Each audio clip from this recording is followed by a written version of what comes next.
दोस्तों, एक बड़ी खबर आ रही है, बड़ी अच्छी खबर आ रही है। अमेरिका और ईरान का युद्ध 107 दिन बाद खत्म हो रहा है। ये क्या सच है? अमेरिका ने क्या कहा, ईरान ने क्या कहा, इसके बारे में बात करेंगे। नमस्कार दोस्तों, मैं नवीन बेरवाल और स्वागत आपका मेरे इस चैनल पर।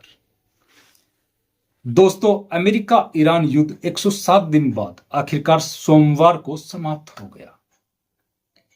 अमेरिकी राष्ट्रपति डोनाल्ड ट्रंप, उपराष्ट्रपति जेडी वेंस और ईरानी संसद के स्पीकर मोहम्मद कालिबाफ ने डील के एमओयू पर डिजिटल साइन किए। ट्रंप ने दावा है कि ईरान होर्मुज स्ट्रेट को बिना टोल के खोल देगा, बिना टोल वसूली के खोलेगा और अमेरिका भी ईरानी बंदरगाहों से नाकाबंदी हटाएगा। इसके बाद में दुनिया भर के जहाज अपने इंजनों को स्टार्ट कर सकेंगे और तेल का व्यापार बिना बाधा के, जैसे पहले हो रहा था, वैसे शुरू होगा।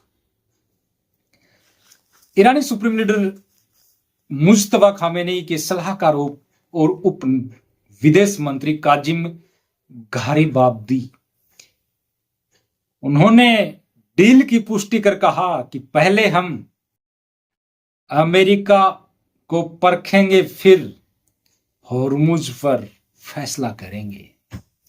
ये नहीं कि अमेरिका ने कह दिया और हमने आंख बंद करके उसको मान लिया। साफ तौर पे ये कह दिया है अमेरिका को परखेंगे, यानी अमेरिका के ऊपर यकीन नहीं।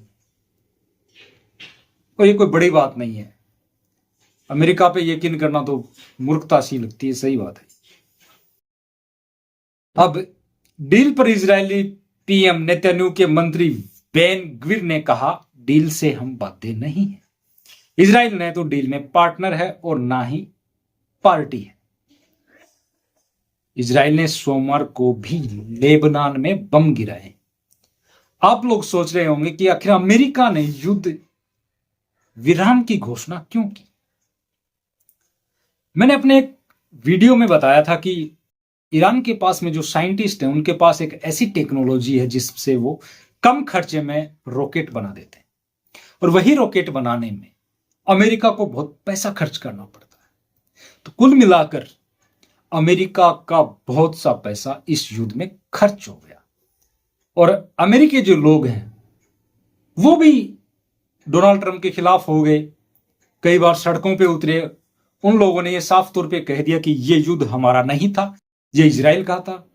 अमेरिका जबरदस्ती उसमें घुसा है शाबाशी लेने के लिए। 28 फरवरी से अब तक ईरान के साथ युद्ध में अमेरिका करीब 10 लाख करोड़ रुपए से ज्यादा खर्च कर चुका है। 10 लाख करोड़ रुपए अपने आप में एक बड़ी रकम होती है। दोस्तों, डील की जो 14 पॉइंट है जो आपको भी जाननी चाहिए, मैं उनकी बात करता हूं। पहला, ईरान लेबनान व अन्य मोर्चों पर युद्ध बंद करेगा। दूसरा, अमेरिका की ओर से ईरान की संप्रभुता और आंतरिक मामलों में दखल नहीं देगा। तीसरा, 30 दिन में अमेरिकी नाकाबंदी खत्म हो जाएगी। चौथा, ईरानी क्षेत्र से अमेरिकी सेनाएं हटाई जाएंगी। पांचवा, 30 दिन में होर्मुज को खोला जाएगा। छठा, ईरानी तेल, पेट्रोकेमिकल और अन्य निर्यातों से अमेरिकी प्रतिबंध हटाए जाएंगे। यह छठा पॉइंट था। मैं बात करता हूं 7वें पॉइंट की। ईरान का निर्यात पर टोटली रूप से अधिकार रहेगा। 8वां, अमेरिका और उसके सहयोगी खाड़ी देश ईरान के पुनर्निर्माण पैकेज के लिए करीब 28.5 लाख करोड़ रुपए देंगे, एक पैकेज के रूप में। पहले इन लोगों ने जोश में आके होश खोया, ईरान के ऊपर हमला किया। अब उसको वापस पुनर्निर्माण के लिए 28.5 लाख करोड़ रुपए एक पैकेज के तौर पे देंगे। 9वां, परमाणु मुद्दे और ईरान पर से पूर्ण प्रतिबंध हटाने के लिए 60 दिन की वार्ता अवधि होगी।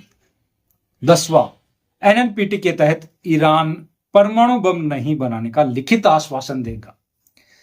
इस युद्ध का जो मेन रीजन था वो रीजन यही था।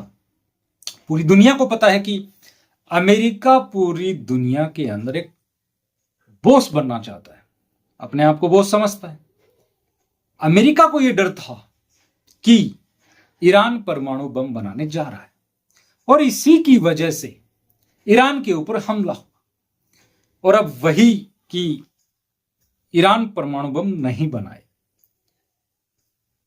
12वां जो है पॉइंट, वार्ता की शुरुआत में ही अमेरिका ईरान की करीब 1.25 लाख करोड़ रुपए की संपत्ति को डीफ्रीज करेगा। 13वां, वार्ता की शर्तें लागू करने के लिए क्रियान्वयन समिति का गठन भी होगा। वो समिति जो ये मुद्दे हैं इनके ऊपर गहराई से गौर करेगी, क्या इनकी पालना हो रही है या फिर नहीं हो रही है। और जो आखिरी है 14 नंबर, संयुक्त राष्ट्र सुरक्षा परिषद फाइनल एग्रीमेंट की औपचारिक घोषणा करेगा। ये 14 पॉइंट हैं। पूरी दुनिया के लिए आज या इस दौर में इससे अच्छी खबर कोई नहीं हो सकती, क्योंकि पूरी दुनिया के अंदर तेल को लेकर बड़ा क्राइसिस चल रहा है, बड़ा हाहाकार चल रहा है। ये अपने आप में एक बहुत बड़ी खबर है। भारत के प्रधानमंत्री नरेंद्र मोदी ने इस डील का बड़ा स्वागत किया है। उन्होंने कहा है, जंग से दुनिया भर में जो गंभीर आर्थिक परेशानी पैदा हुई, भारत को उम्मीद है कि इस सहमति को लागू करने से क्षेत्र में शांति और स्थिरता बहाल होगी। समुद्री मार्गों से जहाजों की आवाजाही सामान्य होगी। उम्मीद है बातचीत आगे बढ़ेगी और एक स्थायी समझौते तक पहुंचा जा सकता है।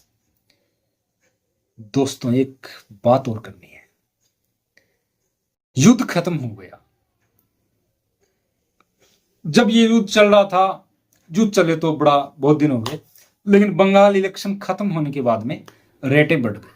पहले नहीं बढ़ाई थी, क्योंकि पहले अगर बढ़ा देते तो शायद बंगाल इलेक्शन नहीं जीत पाते। उनको भी डर था, लोगों के ये समझ में भी आ गया। अब जब युद्ध समाप्त हो चुका है तो आप ये मत सोचो कि जो पेट्रोल डीजल की कीमतें हैं वो डाउन हो जाएंगी। ऐसा ये सरकार बिल्कुल नहीं करेगी। भारतीय जनता कितना भी चीखे चिल्लाए, 1 रुपया कम नहीं होगा। यह आपको भी पता होगा शायद। जिसको नहीं पता है मैं बता देता हूं, 1 रुपया कम नहीं करने वाले। और अगर होता है कम तो मैं तो कहता हूं जी 70-80 रुपए कर दो, पूरी देश की जनता का भला हो जाए।